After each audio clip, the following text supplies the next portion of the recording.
até, né, tá parecendo um dia de interior de São Paulo, né, de Presidente Prudente, né, esse sol, né, uma coisa meio estranha, né, eu acho que eu nunca passei tanto calor aqui em Curitiba, igual essa viagem aqui, né, é um pouco diferente que o normal, mas a gente aceita, né, a gente, né, podia ser pior, né, podia ser aquele frio bem bravo, né. Ok, eu quero agradecer ao pastor Rafael pelo convite, de estar aqui pregando, trazendo esse estudo aqui para os irmãos. Realmente é um assunto que eu acho muito interessante, muito importante, uma coisa que nós não falamos muito. Nós falamos da nossa tradição batista, isso é ligado um pouco à nossa identidade histórica. Quem que nós somos, né, considerando ao decorrer dos anos, né, da história da igreja. Por que nós estamos aqui hoje de manhã? Por que nós fazemos as coisas que fazemos? Como que chegamos a essas conclusões? Realmente é muito interessante considerar várias áreas da história da igreja para que nós podemos entender quem que nós somos. Quem que nós somos como batistas. Por que nós estamos aqui hoje? E realmente nesse estudo que eu faço, eu enfatizo 3 áreas. Nós vamos só focar nessa primeira área, né, dos primeiros séculos da igreja, mas tem esse credo apostólico. Nós vamos falar dos credos da igreja antiga, né, o credo dos apóstolos, o credo niceno e o credo de Atanásio. Esses credos realmente foram muito importantes, né, para poder defender e entender o que é a essência da fé cristã, e nós vamos falar um pouco sobre isso hoje de manhã. Depois, no estudo sobre a tradição batista, nós falamos sobre a reforma protestante, enfatizamos esses 5 solas da reforma protestante.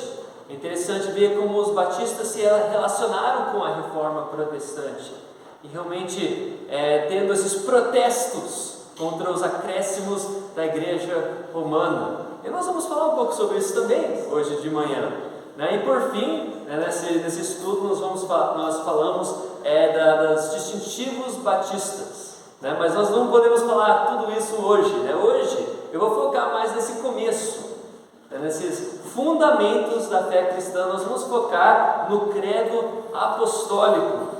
E realmente é uma coisa um pouco diferente, não é, irmãos? Não é uma coisa que a gente geralmente fala, a gente geralmente estuda.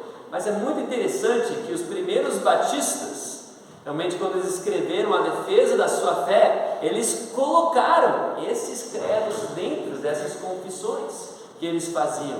Então realmente para a nossa identidade batista é uma coisa importante a gente entender quais são essas bases da nossa fé. Então vamos começar com a palavra de oração e a gente já entra no estudo hoje de manhã. Senhor Deus, nosso Pai, Senhor, nós te louvamos por esse grande privilégio que nós temos de reunir com irmãos e irmãs em Cristo, de estudar a Tua palavra, de louvar o Teu santo nome. Eu oro que o Senhor abençoe a todos nós nesse estudo hoje de manhã, que podemos entender um pouco melhor sobre a nossa identidade batista e aproveitar as coisas boas da história da igreja. Eu oro que o Senhor abra o nosso entendimento para que nós podemos utilizar essas coisas no nosso conhecimento e na defesa da fé. Eu oro que o Senhor abençoe cada um que está aqui hoje de manhã, em nome de Jesus. Amém. Amém. Amém. Ok, irmãos, talvez quando eu comecei a falar desse assunto, você talvez até viu nessa projeção, né, que a gente vai falar dos credos dos apóstolos, e você já ficou um pouco o pé para trás. Eu falei, peraí, né, que é isso? Né, os evangélicos, né, até nós batistas, nós temos um pouco de receio com essas coisas, assim, acerca da história da igreja, os credos. E talvez você pensou o seguinte, né? Peraí, pastor, mas nós batistas, nós não cremos o seguinte, que não tem nenhum credo senão a Bíblia. Isso não parece uma coisa bem batista falar, né? Nenhum credo senão a Bíblia, né? Então realmente tem muitos batistas que falam isso, que enfatizam isso, né? Que a Bíblia é nosso único credo. Só que tem um problema com essa frase aqui. Problema: todo mundo tem um credo. O que é um credo? É um resumo da sua fé. É um resumo curto de o que você acredita. E todos nós acreditamos algo. Todos nós temos crenças. E quando nós formulamos essas crenças e articulamos essas crenças, nem sempre são tirados direto da Bíblia, nem sempre são versículos, né? Deve ser baseado nas Escrituras, mas quando nós falamos e articulamos as nossas crenças, nós nem sempre usamos a linguagem tirando assim versículos da Bíblia. Mas tem outro problema com essa frase aqui, nenhum credo senão a Bíblia, que é isso. Essa frase em si é nada mais do que um credo anticredal. Vocês enxergaram isso? Essa frase, nenhum credo senão a Bíblia, em si é um credo. E eu vou perguntar, né? Eles tiraram essa frase da Bíblia? Não, né? Não tem nenhum lugar na Bíblia que fala assim, nenhum credo senão a Bíblia, né? Então é um credo anticredal, né? Que meio que se refuta, né? Não é válido isso. De fato, nós precisamos compartilhar a nossa fé, e nós usamos linguagem até que comunica a verdade bíblica com até outras palavras. Nós vamos falar um pouco sobre isso, mas talvez tenha outra preocupação que alguns de vocês têm, que é isso. Os credos não é algo católico, né? Não é algo católico, né? Talvez se alguns de vocês aceitaram Cristo, né, saindo da igreja de Roma, vocês lembram que na missa vocês citavam o credo, não é? Então o que a gente faz com isso, não é? Agora eu quero enfatizar algo muito importante aqui. O que significa a palavra católico? Católico significa, na origem da palavra, especialmente na história da igreja, quando é usado para representar o todo, ou seja, aquilo que é universal, aquilo que é crido por todos em todo lugar. Hoje em dia, infelizmente, isso tem se diminuído só para uma certa denominação, né? Só para a igreja romana, mas isso é um pouco infeliz.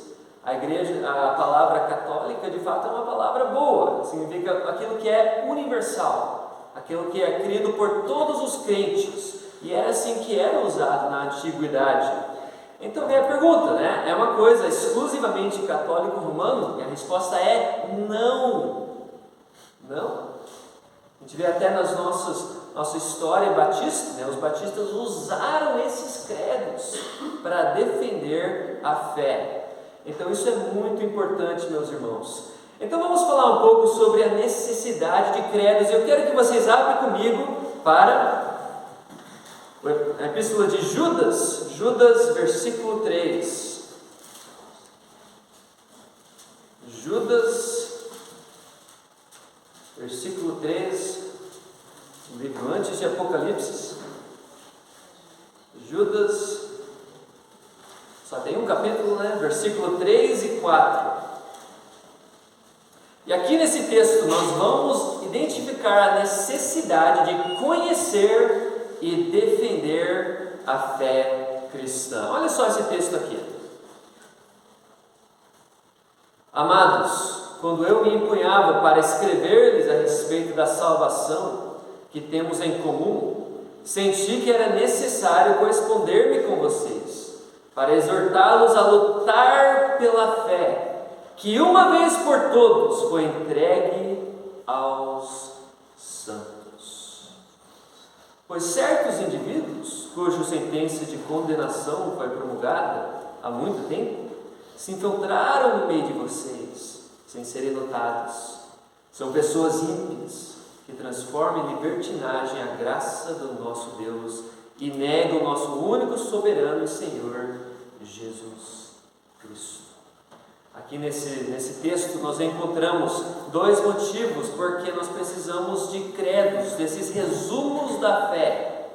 O primeiro é que nós precisamos conhecer os fundamentos da fé. Olha o final de versículo 3. Judas está escrevendo aqui para a igreja para que eles lutem pela fé, uma vez por todos entregue aos santos. Agora a pergunta, como que eles vão lutar por algo que talvez eles não conhecem, não conseguem defender?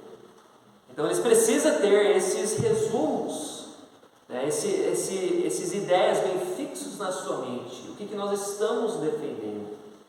O que nós estamos defendendo?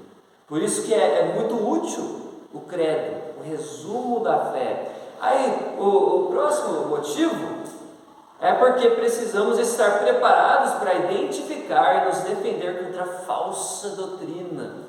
Aqui Judas fala de homens ímpios que vão infiltrar a igreja, vão entrar na igreja. Tem muitas pessoas no nosso mundo evangélico, eles sabem falar as palavras certas. Eles conseguem nos convencer que eles também creem o mesmo que nós. Eles até chegam na igreja, até podem se tornar membros da igreja. E se não conhecer bem a fé, eles podem, desviar alguns que estão fracos. Então temos que tomar cuidado, precisamos estar firmes. Então o que é esse credo aqui que nós vamos estudar hoje de manhã? Eu acho que acabou a bateria rápida aqui. Eu vou só continuar aqui enquanto eu vou fazer o seguinte, eu vou simplesmente ler para vocês esse credo, talvez alguns de vocês não conhecem, e depois nós vamos falar de como funciona, porque é muito interessante e realmente é muito útil. Obrigado. E é muito interessante aqui, porque o credo faz 3 coisas bem importantes aqui. Vou ler para vocês rapidinho. Creio em Deus Pai Todo-Poderoso, Criador do céu e da terra. Creio em Jesus Cristo, seu único Filho, nosso Senhor, que foi concebido pelo Espírito Santo, nasceu da Virgem Maria, padeceu sob o poder de Pôncio Pilatos, foi crucificado, morto, sepultado, desceu ao Hades, ressuscitou no 3º dia, subiu ao céu e está sentado à direita de Deus Pai Todo-Poderoso, de onde virá para julgar os vivos e os mortos. Creio no Espírito Santo, na Santa Igreja Universal, na comunhão dos santos, na remissão dos pecados, na ressurreição do corpo e na vida eterna. Amém. Então, quais são as funções desse credo aqui? Primeiro, a gente vê que o credo serve como essa cerca, uma cerca da fé. Realmente os credos que foram feitos na igreja antiga foram feitos por causa de heresias que estavam entrando na igreja. Então, os pastores da época, eles fizeram esses credos para poder identificar claramente quem está por dentro da fé cristã e quem está por fora. A ilustração disso é essa cidade aqui, com essa muralha bem grande, está pronto para se defender, contra o exército que está atacando. E o credo tem essa função de poder identificar quem está por dentro e quem está por fora, e poder defender contra falsa doutrina. Alguém que eu gosto muito, e realmente um grande ajuda nessas coisas, é o pastor A.W. Tozer. Era um pastor do século passado, nos anos 50, 60, lá em Chicago, e ele estava escrevendo o propósito dos credos. Olha só isso. Os cristãos primitivos, sob o fogo da perseguição, passaram a desejar uma regra que resumisse tudo o que eles deveriam crer, visado a garantir seu duradouro bem-estar. Dessa carência crítica surgiram os credos. Dos muitos que foram escritos, o credo dos apóstolos é o mais conhecido e estimado. A verdade compartilhada pelos santos na era apostólica é a mesma verdade que é condensado no credo apostólico. Então realmente é muito interessante ver isso. Em meio de batalhas, a crentes queria saber qual é essa regra que nós podemos usar para entender o que é certo. Então os credos foram formados. Lembra, esse resumo é um resumo da fé. E é isso que nós vemos aqui. É um resumo de verdade do ensino bíblico. E aqui nós vamos estudar as 3 funções do credo. O que o credo faz? Primeiro, o credo é um resumo da narrativa bíblica. É um resumo da narrativa bíblica. Começa com a criação. Creio em Deus Pai Todo-Poderoso, Criador dos céus e da terra. E vai terminar com a consumação de todas as coisas. Creio na ressurreição do corpo e na vida eterna. Amém. Enfatiza esse começo e esse fim, essa narrativa da história bíblica. A segunda coisa que o credo faz tem o formato trinitariano. Isso é muito importante, esse formato trinitariano. Creio em Deus Pai, creio em Jesus Cristo, creio no Espírito Santo. Um Deus em três pessoas distintas. Tem esse formato trinitariano. Isso é muito, muito importante, porque isso distingue o cristianismo de todas as outras religiões do mundo. Também o credo tem esse foco cristocêntrico, foca na pessoa e na obra de Cristo. A maior parte do credo é falando sobre a vida, o ministério, o sofrimento, a morte de Cristo, a ressurreição, a ascensão de Cristo de volta para a destra de Deus Pai Todo-Poderoso. Então aqui, eu quero que vocês lembrem essas três coisas, ok? Você pode fazer isso para mim? Lembre essas três coisas: resumo da narrativa bíblica, esse formato trinitariano e esse foco cristocêntrico. Porque aqui nós vamos tentar identificar essas coisas, ok? O primeiro é esse resumo da história bíblica, como nós já vimos aqui, né? Creio em Deus Pai, Criador do céu e da terra. Também vai continuar, vai pular para enfatizar os acontecimentos bíblicos sobre a vida de Cristo aqui. E também vai terminar na ressurreição do corpo e na vida eterna. Também nós temos esse foco trinitariano, né? Nós focamos na pessoa de Deus. Creio em Deus Pai, creio em Jesus Cristo, creio no Espírito Santo. Eu acho muito interessante isso, irmãos. O foco da nossa fé, quando é usada a palavra creio, é focado em quem? Em Deus. É focado em Deus. As pessoas da Trindade. Creio em Deus Pai, creio em Jesus Cristo, creio no Espírito Santo. Deus é o foco da nossa fé. E também, por fim, tem esse foco cristocêntrico. Esse foco na obra de Cristo aqui, morrendo para os nossos pecados, sendo sepultado, ressuscitando ao terceiro dia e voltando ao destra do Pai, de onde virá para julgar os vivos e os mortos, falando da segunda vinda de Cristo. Então, enfatizando isso, ok? Então, irmãos, tem alguns cuidados aqui que nós precisamos ter quando nós vemos essas coisas históricas. Primeiro, nós precisamos tomar cuidado com reacionismo. O que é reacionismo? Reacionismo é quando você vê algo utilizado por alguém com quem você discorda e por isso você vai negar, né? Você vai pular para outro extremo, ok? Reacionismo, rejeitar algo simplesmente porque é usado por alguém com quem você discorda. Um exemplo óbvio disso seria de negar os credos porque os católicos romanos usam, né? Não, a gente não pode usar. Associação, né? Isso é reacionismo, não é certo, porque você vai determinar a sua posição baseando simplesmente no oposto daquela pessoa com quem você está debatendo. É muito perigoso isso. Não pode ser reacionista, precisa considerar as verdades por si mesmo. E segundo aqui, você precisa tomar cuidado com soberba cronológica. O que é soberba cronológica? Não se importando com homens e mulheres da fé das eras passadas, nem ouvindo o que eles falam. Muitas vezes, por causa da modernidade, nós achamos, talvez por causa da nossa tecnologia, né, os avanços na sociedade, que hoje, né, no século XXI, nós chegamos, né, ao ápice da humanidade. Né? E talvez até teologicamente a gente pode pensar essas coisas. Assim, no passado eles eram meio fracos nas coisas, né? Mas hoje em dia, né, nós acertamos tudo. Tem que tomar cuidado com isso.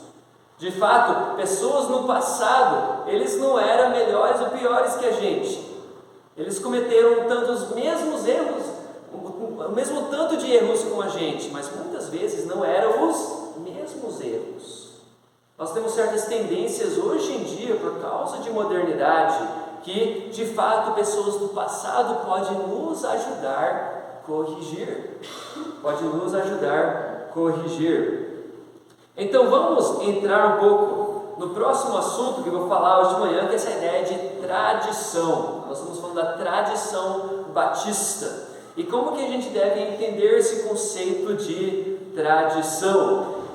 Nós vimos que, igual a ideia de credo, muitos evangélicos pensam assim: nós seguimos a Bíblia e os católicos seguem a tradição. Por isso a palavra tradição é vista com suspeita e é rejeitado por muitos evangélicos. Mas eu creio que isso é um pouco reacionista.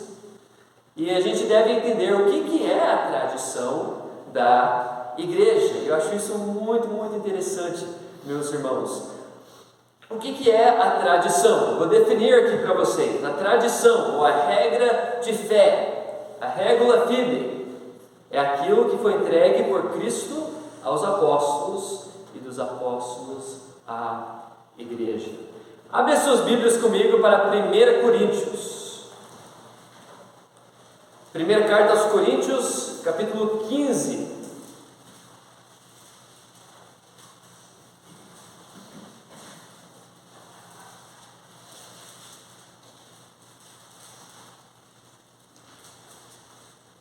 Primeira carta aos Coríntios, capítulo 15. E aqui nós vamos enxergar a ideia de tradição, a ideia que algo está sendo entregado de uma geração a outra, está passando de mão de uma pessoa para outra pessoa. Essa ideia de um corrente ao passar do tempo. Ok? Olha só isso, vamos começar em versículo 1. 1 Coríntios 15, versículo 1. Irmãos, venho lembrar-lhes o evangelho que anunciei a vocês, o qual vocês receberam, no qual continuem firmes, por meio de que vocês também são salvos, se tiverem a palavra, assim tal como a preguei a vocês, a menos que tenham crido em vão. Versículo 3. Antes de tudo, entreguei a vocês o que também recebi. Pergunta: Paulo recebeu de quem? Ele recebeu de Cristo. Paulo recebeu essas coisas do próprio Jesus Cristo. Então ele está enfatizando aqui: antes de tudo, entreguei a vocês o que eu também recebi. A ideia aqui é a ideia de tradição, de ter um certo conteúdo de fé que é passado de Cristo aos apóstolos e dos apóstolos à igreja. E é para nós permanecer firmes nessa doutrina. O que é essa doutrina? Continuando aqui: que Cristo morreu pelos nossos pecados, segundo as Escrituras, que foi sepultado e ressuscitou ao terceiro dia, segundo as Escrituras. De acordo com o Velho Testamento, essas coisas aconteceram na vida e na pessoa de Jesus Cristo. É isso que nós precisamos segurar firmes. Agora, vamos para 1 Coríntios 11. 1 Coríntios 11, nós vamos ver isso de novo. Esse conceito de tradição. 1 Coríntios 11, que é um texto bem conhecido da ceia do Senhor. E olha o que ele fala aqui. 1 Coríntios 11, começando no versículo 23. Porque eu recebi do Senhor o que também lhes entreguei. Ele recebeu de quem? Do Senhor, de Jesus Cristo. Ele está entregando aqui para a igreja aquilo que Cristo entregou aos apóstolos, e os apóstolos entregaram à igreja. Que o Senhor Jesus, na noite foi traído, tomou o pão. Esse é o texto da ceia do Senhor. Se você ainda está meio incerto sobre essa ideia de tradição, eu quero que você abra comigo para 2 Tessalonicenses. 2 Tessalonicenses.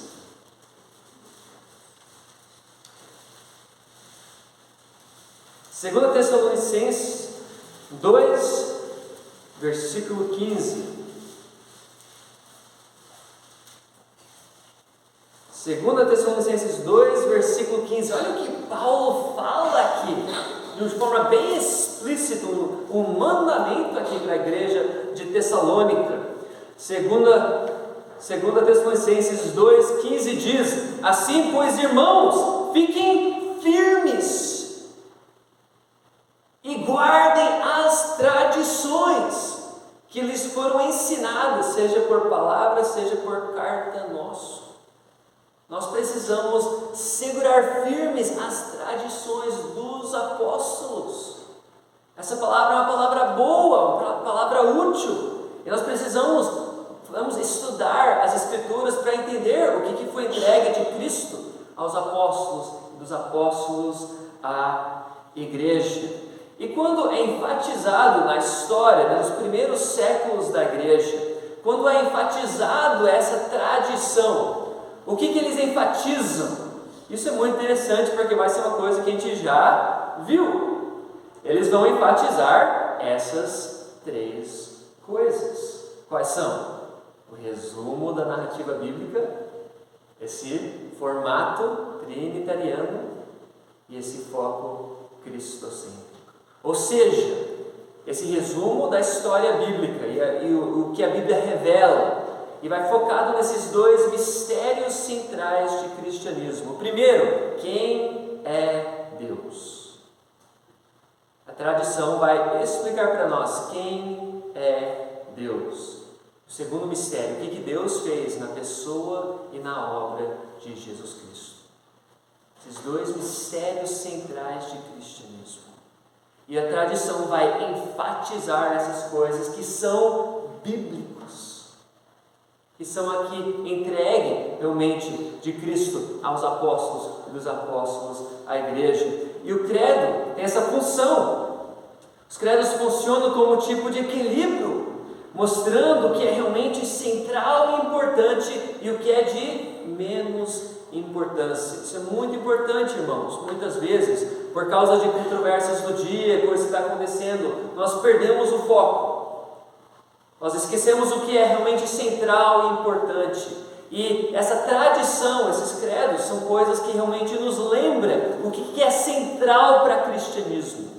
Aquilo que realmente é o centro da nossa fé é a pessoa de Deus, quem é Deus e o que Deus fez na pessoa e na obra de Jesus Cristo. Isso é o centro. Isso é o centro da nossa fé. É isso que nós lutamos para defender. Esse fé, uma vez por todos, entregue aos santos. Eu vou fazer uma citação aqui, um pouco comprido aqui. Aqui tem um dos pais da igreja no 2º século. Esse pai da igreja chama Ireneu. Ele era um pastor, um bispo, na região hoje em dia que seria considerado França. E aqui ele está escrevendo no meio do 2º século da igreja, 130 a 202 depois de Cristo. E olha o que ele fala. Ele vai enfatizar essas coisas. Quando eu leio essa citação para você, ele vai explicar essa tradição. E quando eu leio para vocês, eu quero que vocês procurem essas 3 coisas. Esse resumo da narrativa bíblica, esse formato trinitariano, esse foco cristocêntrico. Então vamos ler aqui esse texto. A igreja, embora espalhada por todo o mundo, até os confins da terra, recebeu dos apóstolos e seus discípulos esta fé.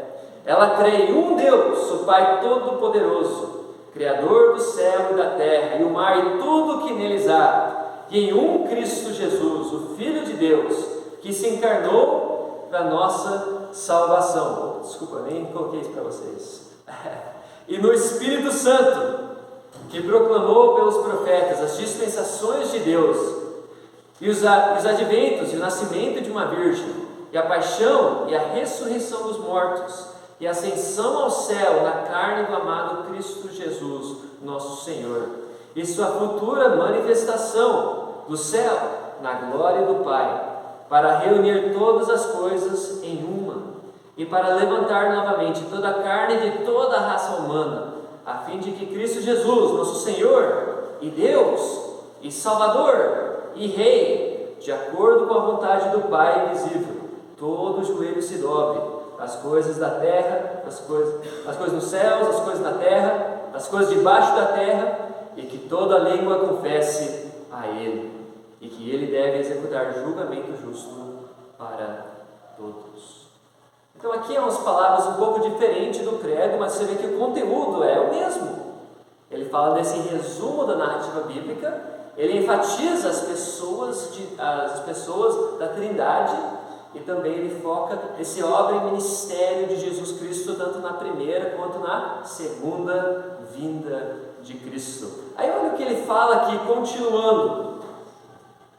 Como já observei, a igreja, tendo recebido essa pregação e esta fé, embora espalhada por todo o mundo, ainda assim, se ocupasse apenas uma casa, cuidadosamente a preserva. Pergunta: o que é a responsabilidade da igreja, do povo de Deus? É de preservar a tradição, de preservar, de proclamar a tradição, como se não tivesse apenas uma voz. Ela também acredita nesses pontos de doutrina, como se ela tivesse apenas uma alma e o mesmo coração. E ela os proclama, os ensina e os transmite com perfeita harmonia, como se ela possuísse apenas uma boca. Agora, olha como essa citação termina aqui, isso é muito interessante, meus irmãos. Nem qualquer um dos governantes da igreja, por mais talentoso que seja em eloquência, ensinará doutrina diferente dessas, pois ninguém é maior do que o mestre.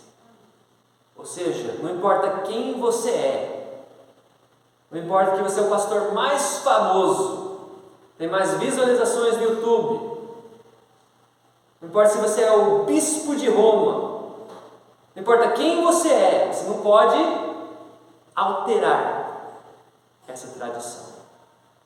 E tem dois perigos de alteração aqui que nós vamos ver.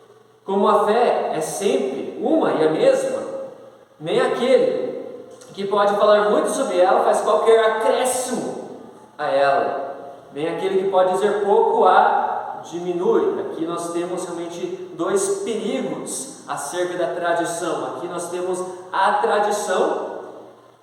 tradição apostólica, aquilo que realmente foi entregue de Cristo aos apóstolos e dos apóstolos à igreja. E tem dois perigos. O primeiro perigo é o que as seitas e teologia liberal faz, e eles negam a tradição. Eles vão alterar a tradição, eles vão tirar conteúdo da tradição. Seitas faz isso negando a Trindade, tentando enxergar Deus de outra forma, tentando enxergar Deus, por exemplo, os testemunhos de Jeová pensam de Deus Pai só como Deus, e Jesus é como se fosse um subdeus. Ele é uma criação bem poderoso, mas é uma criação, um subdeus. E o Espírito Santo é essa força impessoal de Deus. Está negando a tradição. O liberalismo também faz isso.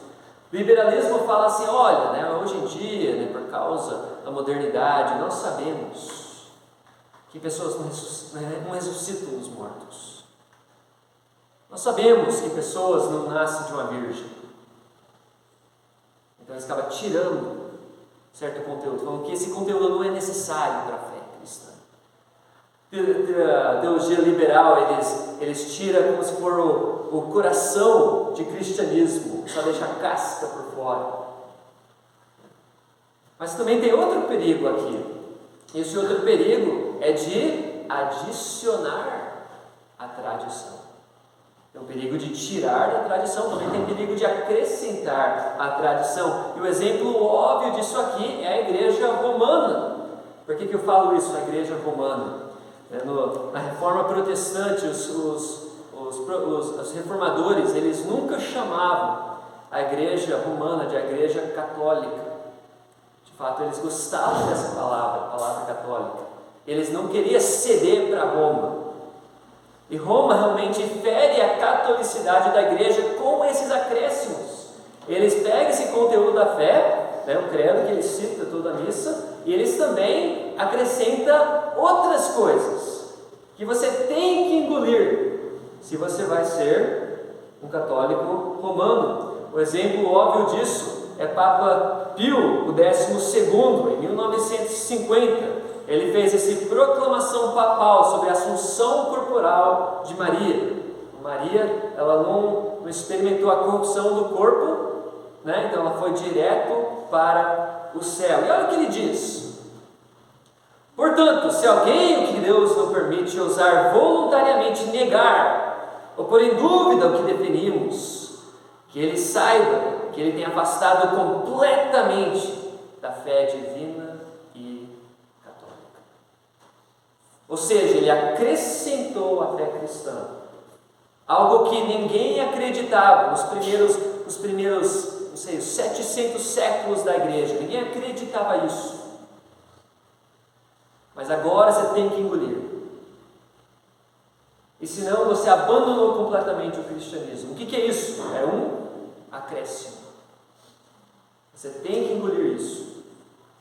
O exemplo claro a gente vê que Roma faz isso em várias coisas. Na ideia de tesouro de mérito.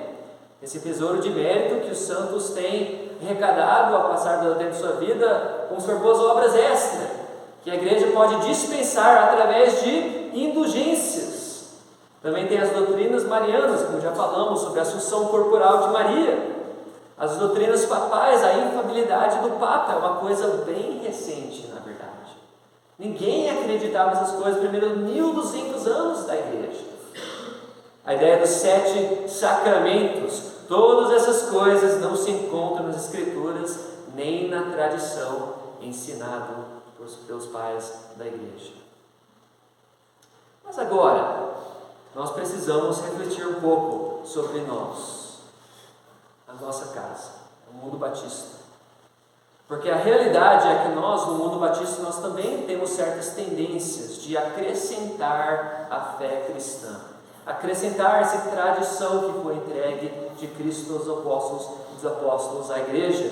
E o exemplo bem claro disso, esse controvérsia sobre a Bíblia King James, aqui no Brasil seria a corrigida fiel, quando pessoas falam que é a única tradução que pode usar. E se você usa outro, você está usando uma tradução do diabo. Você já ouviu isso? Eles usam palavras bem fortes. Até chega um ponto que vai questionar a salvação das pessoas, que usa uma outra Bíblia, a não ser o ACF ou a Bíblia King James. Meus irmãos, o que é isso? É um acréscimo. Você está acrescentando a tradição.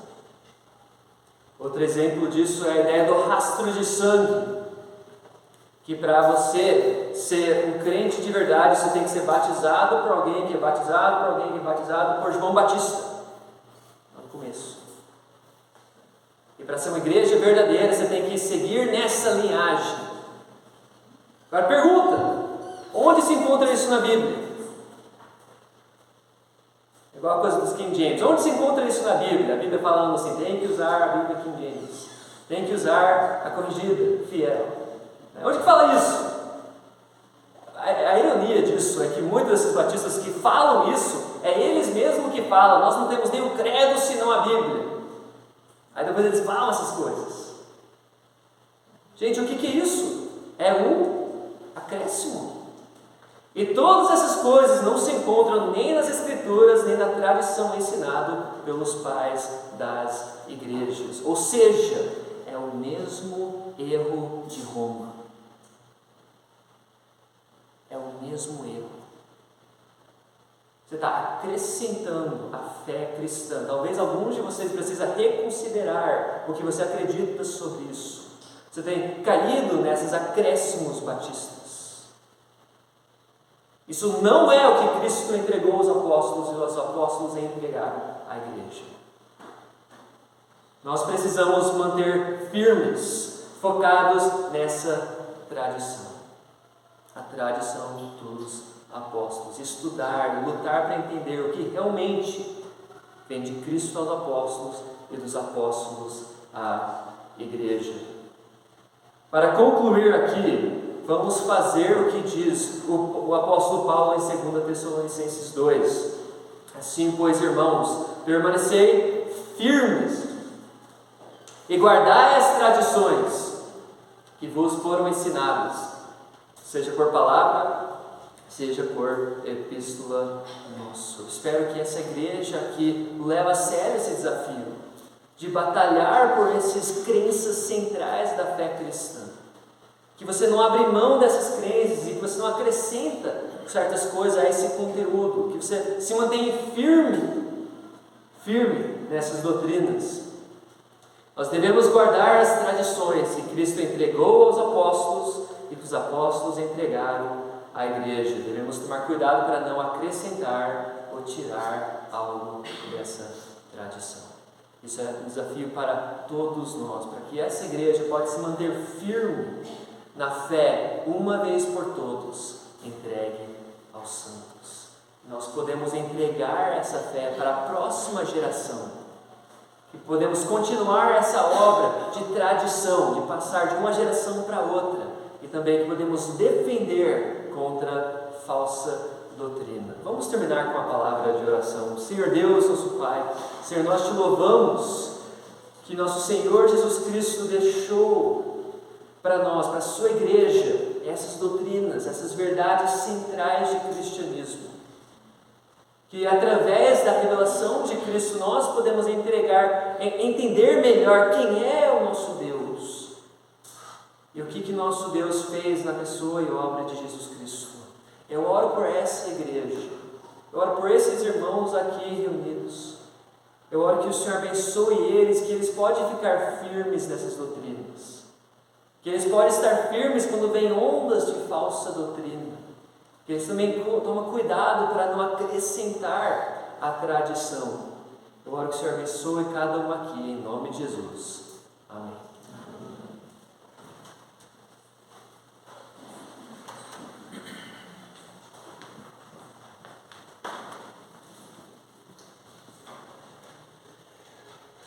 A tradição apostólica é inegociável. E todos os credos que combinam com ela também são. É claro que, vivendo em 2024, temos outras coisas em nosso meio, né? E que podem ser negociadas. De repente você se viu ali, poxa vida, eu já julguei, eu já coloquei meu irmão no fogo, na fogueira, por defender algo que poderia ser negociado e que não faz parte do credo apostólico. Agora, pastor, puxa vida, queria saber mais sobre isso, né? Queria saber o resto aí que o irmão falou que não vai dar tempo de comentar hoje. Agradeço ao pastor Roberto, né, por ter aceitado o convite para essa primeira parte, hoje à noite teremos mais. E o pastor Roberto é um dos professores da EBET. A EBET continua funcionando. A EBET é a Escola Batista de Estudos Teológicos. Então você precisa se inscrever lá, porque esse conteúdo, o pastor Roberto é professor do módulo Tradição Batista. Então esse conteúdo já tem parte dele, está sendo construído, né, desenvolvido de forma completa o módulo. Só que ele é restrito, só para quem se inscreve lá. Então, se você quiser saber, é gratuito, você precisa se inscrever e daí você começa a cursar as aulas do pastor Roberto lá. Obrigado mais uma vez, pastor Roberto, que Deus continue abençoando grandemente a sua vida. Irmãos.